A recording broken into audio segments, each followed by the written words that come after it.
എന്ത് വായി തോന്ന് വിളിച്ച് പറയാൻ നിൽക്കരുത് കേട്ടാ. ഒന്ന് കണ്ണടച്ചിരിക്കുമ്പോ എന്തൊക്കെ സ്വരങ്ങളാണ് ഇവിടെ കേൾക്കുന്നത്. എന്ത് സമാധാനമുള്ള സ്ഥലമാണ് നമ്മളാ. കണ്ണടച്ചിരി നമ്മൾ അവിടെ കിടന്ന് ഉറങ്ങിപ്പോവും. ആഫ്രിക്കൻ കുരങ്ങുണ്ടോ ഇവിടെ? ആഫ്രിക്കൻ കുരങ്ങ്, ആഫ്രിക്കൻ മങ്കി. അതിനെന്തരാ നീ പറഞ്ഞ തന്നെ ചിലപ്പോ ഉറങ്ങിപ്പോകും കേട്ടാ. മച്ചു, നമ്മുടെ കേരളം ഇല്ലേ, ഈ വ്യവസായ സൗഹൃദ സംസ്ഥാനങ്ങളുടെ റാങ്കിങ്ങിൽ 28ാം സ്ഥാനത്തായിരുന്നു. 28ാം സ്ഥാനത്ത്. ഇപ്പൊ എത്രയെന്നറിയോ? എത്ര? 1. ഹലോ ഹലോ ഹലോ, മുതുകത്ത് മുഴയുള്ള ഒട്ടകം ഉണ്ടാ ഇവിടെ? എടാ കേരളത്തില് ഇവിടെ നമ്മുടെ നാട് അടിപൊളിയാണല്ലേ. സത്യം. ഈ സ്റ്റാർട്ടപ്പ് മിഷൻ വഴി ഈ യുവജനങ്ങൾക്ക് എന്തൊക്കെ തൊഴിലവസരങ്ങളാണ് സർക്കാർ നേടിക്കൊടുത്തത്. ഇതുവല്ലോ അവനറിയാവോ? അവനെ മുതുകത്ത് മുഴയുള്ള ഒട്ടകത്തിനെ കുറിച്ച് അവനറിയാവോ? സ്വിഫ്റ്റ് ഉണ്ടോ? എന്തൊരു സിഫ്റ്റ് പക്ഷി.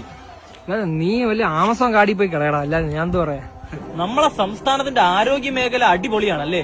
നമ്മളെ രാജ്യത്തെ കഴിഞ്ഞ 3 വർഷമായിട്ട് ഏറ്റവും കൂടുതൽ സൗജന്യ ചികിത്സ നൽകുന്ന സംസ്ഥാനത്തിനുള്ള കേന്ദ്ര സർക്കാരിന്റെ ആരോഗ്യ മന്ദൻ പുരസ്കാരം തുടർച്ചയായിട്ട് നമ്മളെ സംസ്ഥാനത്തിനാണ് കിട്ടുന്നത്. ഇതുവല്ലോ അവനറിയാവോടാ? അവൻ എന്താ അറിയാം, മുഴയുള്ള ഡിനോസറിന്റെ എല്ലും പൊടി ഉണ്ടോ? ഉണ്ട്. എന്റെ വീട്ടിലുണ്ട് ഡിനോസർ. ഡിനോസറിന്റെ എല്ലും കൂടി എന്റെ വീട്ടിലിരിപ്പുണ്ട്. എന്റെ ഉപ്പാടെ ഉപ്പ ഡിനോസർ ആയിരുന്നാ? അത് നിനക്കൊരു വേട്ടക്കാരന്റെ മുഖമുണ്ട്. അവനെ ഒന്ന് പറ്റിക്കാൻ പറഞ്ഞ നീ എന്തിനാണ് എന്റെ കൂടെ പിടിക്കുന്നത്? ഒട്ടനാടേ നീ.